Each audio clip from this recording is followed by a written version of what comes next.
ஆனால் அதை விட சந்தோஷமான விஷயம் என்ன, சாரி டு சே நிதி, நான் தான் இந்த படத்தோட ஹீரோயின். நான் தான் ஹீரோயின்.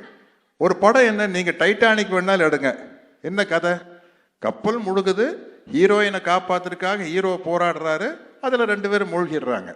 ஸோ ஒரு ஹீரோ யாரை காப்பாத்துறதுக்காக ஹீரோ கஷ்டப்படுறாரோ அவங்க தானே ஹீரோயின்.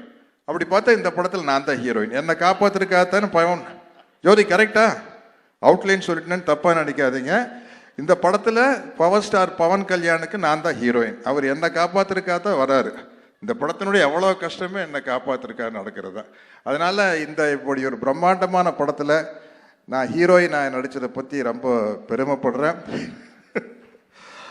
அடுத்த பார்ட் 2 அடிக்கல கிரவாணி சார், சினிமாவில் என்னென்னமோ போயிட்டு வந்துட்டோம். இருந்தாலும் உங்கள் சாங்கை நான் பாடிட்டேன். பாகுபலி 2ல் வந்து நானும் இதே மாதிரி டேப் அடிச்சுட்டு ஒரு 4 பிட்டு பாடிட்டேன்.